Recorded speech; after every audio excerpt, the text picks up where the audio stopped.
Hello and welcome to Fairy Tale Friday in the new reading area location. So I have my salt lamp going, I have my pretty purple lights above me. Tiki has discovered I'm using a microphone and has been having fun playing with the cord. Yes, I am bundled up because the room is downstairs. I'm hoping you don't hear the furnace running because I have the microphone on, but it is still a bit chilly here in southwestern Ontario on February the 26th when I'm recording this. I am continuing to read from my childhood book of Grimm's Fairy Tales. And this week we're on to The Goose Girl.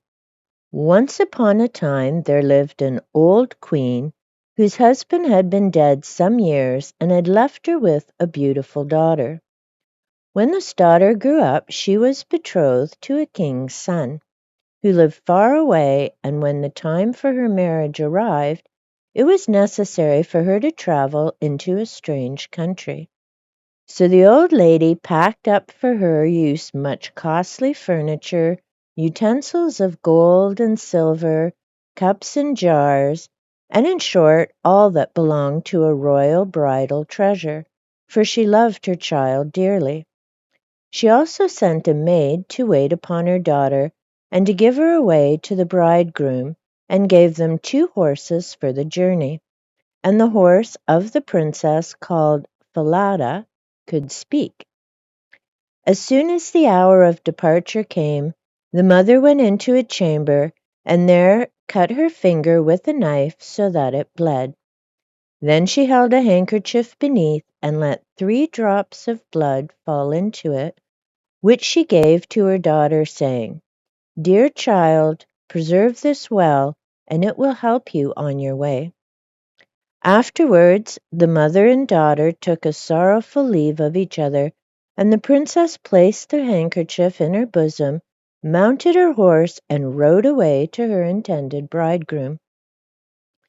After she had ridden for a while, she became very thirsty, and said to her waiting maid, "Dismount and procure me some water from yonder stream in my cup, which you carry with you, for I'm very thirsty." "If you're thirsty," replied the maid, "dismount yourself and stoop down to drink the water, for I will not be your servant." I see we already have some problems going here. Because of her great thirst, the princess did as she was bid, and bending over the brook, she drank of its water without daring to use her golden cup. While she did so, ah, heaven! And the 3 drops of blood answered, "If thy mother knew this, her heart would break." But the princess was humble and said nothing, and soon remounted her horse. Then she rode several miles farther, but the day was so hot and the sun so scorching that soon she felt thirsty again, and when she reached a stream she called her handmaid and bade her take the golden cup and fill it with water, for she had forgotten all the saucy words which had passed before. Seriously? It takes me days to forget stuff like that. Let me know in the comments down below. Are you as quick to just forget? Because it is a skill. I just don't have it. The maid, however, replied even more haughtily than before, "If you wish to drink, help yourself. I'll not be your servant." Also wondering, why did the mother pick this one to go with her? I mean, seriously? The princess thereupon got off her horse and helped herself at the stream while she wept and cried, "Ah, woe's me!" And the 3 drops of blood said again, "If your mother knew, her heart would break." As she leaned over the water, the handkerchief on which were the 3 drops of blood fell out of her bosom and floated down the stream without her observing it, so great was her anguish. But her waiting maid had seen what happened, and she was glad, for now she had power over her mistress, because with the loss of the drops of blood, she became weak and powerless. Yeah. When then she would again mount upon the horse Falada, the maid said, "No, Falada is more suitable for me, and my nag will do for thee." And the princess was forced to yield.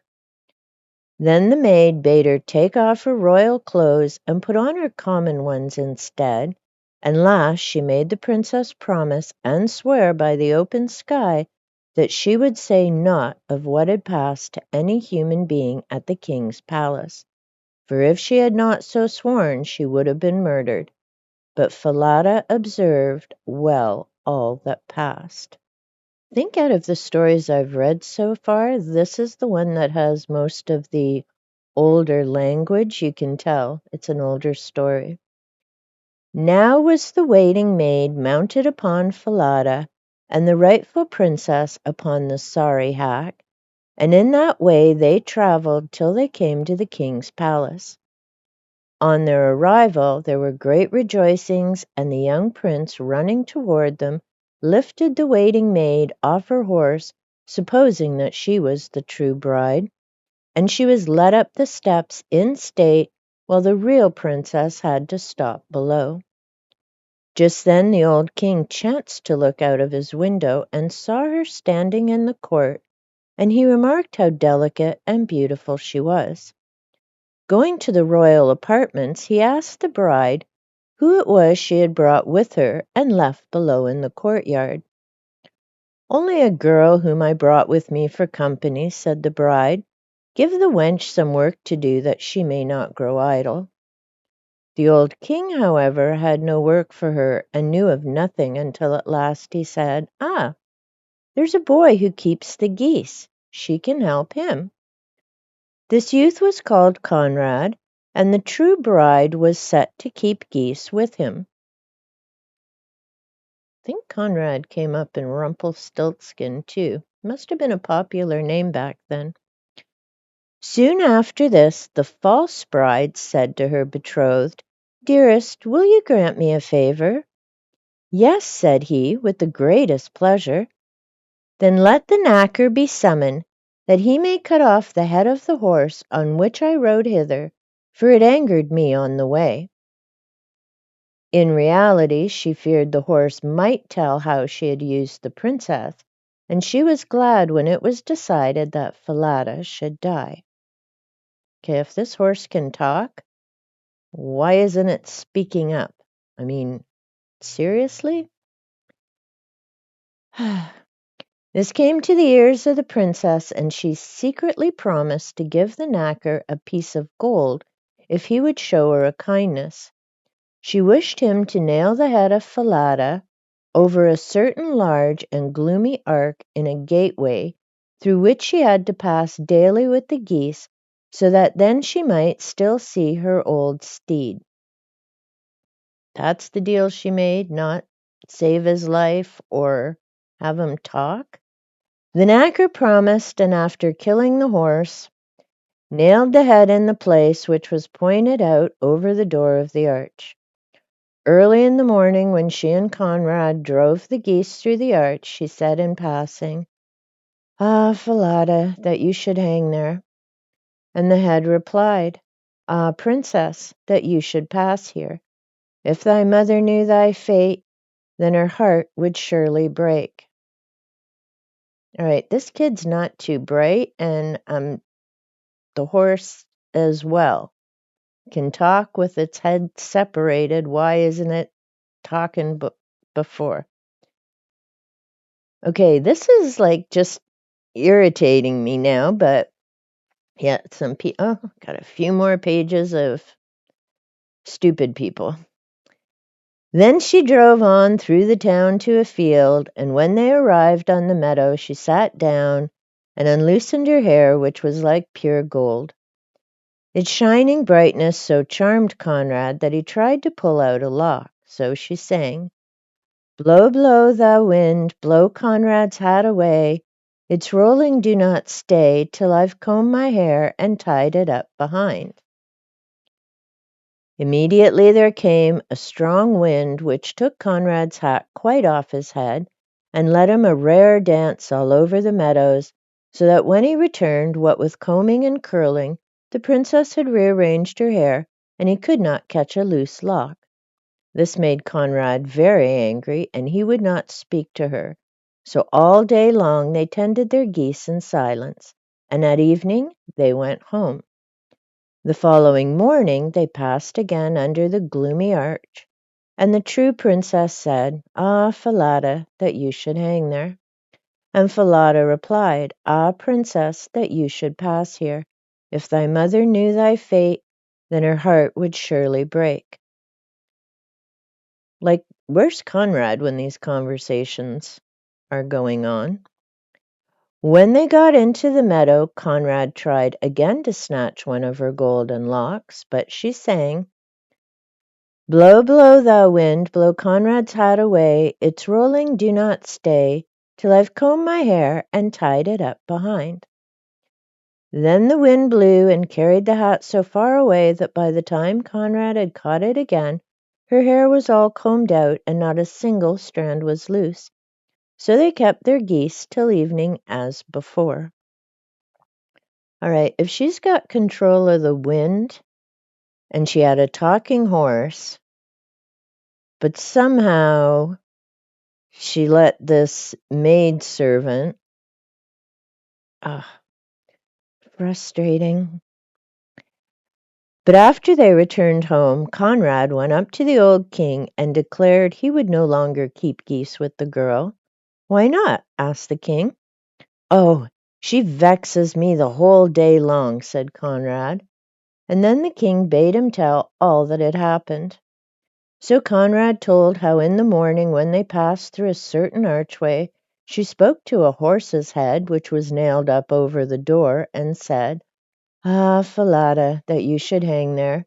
And it replied, "Ah, princess, that you should pass here. If thy mother knew thy fate, then her heart would surely break." So Conrad did hear it, and apparently he's no brighter than the rest of them, except for the old king. And further, when they arrived in the meadow, how she caused the wind to blow his hat off, so that he had to run after it ever so far. When he had finished his tale, the old king ordered him to drive the geese out again the next morning, and he himself, when morning came, stood behind the gloomy archway and heard the Goose Girl talk to the head of Falada. Then he followed them also into the fields and hid himself in a thicket by the meadow, and there with his own eyes he saw the girl and the boy drive in their geese. After a while he saw her sit down and, unloosening her hair, which shone like gold, began to sing the old rhyme, "Blow, blow, thou wind, blow Conrad's hat away. It's rolling, do not stay, till I have combed my hair and tied it up behind." Then the king felt a breeze come which took off Conrad's hat, so that he had to run a long way after it while the Goose Girl combed out her hair and plaited it before his return. All this the king observed and then went home unnoticed. When the Goose Girl returned at evening, he called her aside and asked her what it all meant. "That I dare not tell you, nor any other man," replied she, "for I've sworn by the free sky not to speak of my griefs to any human being, else I lost my life." The king pressed her to say what her sorrow was, and left her no peace about it, but still she refused. So at last he said, "If you will not tell me, tell your griefs to this fireplace," and he went away. Then she wept into the fireplace and began to weep and lament, and soon she relieved her heart by telling her tale. "Here sit I," she said, "forsaken by all the world, and yet I am a king's daughter. A false waiting maid has compelled me to lay aside my royal clothes, and she's taken my place at the bridegroom's side, while I'm forced to perform the common duties of a goose girl. Oh, if my mother knew this, her heart would break with grief." The old king, meanwhile, stood outside by the chimney and listened to what she said, and when she had finished he came in and called her out from the fireplace. The old king's the only one with any brains in this story. Then her royal clothes were put on, and it was a wonder to see how beautiful she was. The old king, calling his son, showed him that he had taken a false bride who was only a waiting maid, while the true bride stood there as a goose girl. The young king was glad indeed at heart when he saw her beauty and virtue, and a great feast was announced to which all people and good friends were invited. On a raised platform at the head of the table sat the bridegroom, while the princess on one side and the waiting maid on the other. But the maid was dazzled and did not recognize her mistress in her shining dress. When they had finished their feasting and were beginning to be gay, the old king said a riddle to the waiting maid. Now that word I do have to explain, because when I was growing up, gay meant happy and cheerful. Would such a one were worthy of who had in such and such a manner deceived her masters, and he related all that had happened to the true bride. The waiting maid replied, such a one deserves nothing better than to be put in a cask, struck all round with sharp nails, and then to be dragged through street after street by 2 white horses till the wretch be killed.